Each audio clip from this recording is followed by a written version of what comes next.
আপনারা মোর মতো কেউ ভুল করেন এরকমের। আপনারা যখন বালিশ টালিশ রোদে দেবেন তখন অবশ্যই আকাশের দিকে খেয়াল রাখবেন। যদি দেখেন মেঘ আইছে তাই লগে লগে ঘর উড়েই হেলাইবেন। তাই আজকে মোর মনটা বেমালা খারাপ। এখন মোরা আবার ছাদে আইছি 2 ঘন্টা পর। 2 ঘন্টা পর ধান লাড়ি লইছি, লাড়ির ধান বাইরে ইয়ে উল্টাই পাল্টে মেরেছে। নামো, বাইরে নি, এটা বাইরে নি।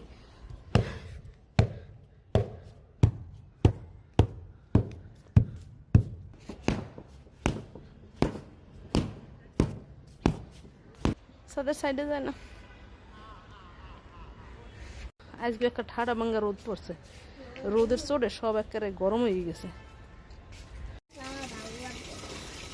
কি করতেছো? তাই বন্ধ করো, কালি পানির কলটা বন্ধ করে দাও। বন্ধ করে দাও। হয়েছে হয়েছে, আর ছাড়ে না কল। বন্ধ করে দাও, গরমের চোটে মরে দিতেছে। বুঝ, ভালো কথা, বন্ধ করো। হুম, দেখেন মোর ম্যাট্রেস দিয়ে কি পানি বেরিয়েছে। দেখেন দেখেন কেমনে পানি পড়তে আছে ম্যাট্রেস দিয়ে। দেখেন মুই এই ম্যাট্রেস হুগা দিয়ে গোসলখানায় গেছিলাম, আইয়ে দেখি বৃষ্টি পড়ে সব ভিজে গেছে। নিচে হুগা দিয়েছিলাম, এখন মুই এই যে বেঞ্চের উপরে হুগা দিছি। দেখেন ছাদ এখনও ভিজা, পুরো ছাদ ভিজা দেখেন বৃষ্টির পানিতে। এখন আবার রোদ উঠছে, রোদে দিছি। আল্লাহ জানে এটি কী হয়।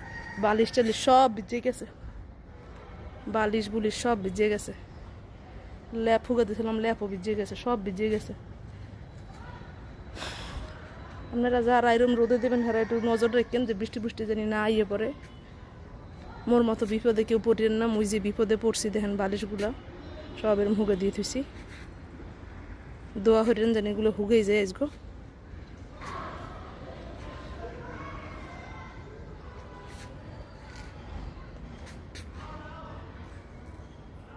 ল্যাপ তো সব বালিশ বাইরে যদি রোদে দেন আপনারা তা অবশ্যই খেয়াল রাখবেন। আকাশের দিকে মেঘ থাকলে অবশ্যই লগে লগে উড়িয়ে হেলাইবেন। আর মোর মতো কেউ এরম ভুল করেন না। ম্যাট্রেস ল্যাপ তো সব বালিশ শুকা দিয়ে কেউ আবার গোসল করতে যাইয়েন না। মোর মন না, নাহলে কিন্তু এরম ভিজে যাইবে সব।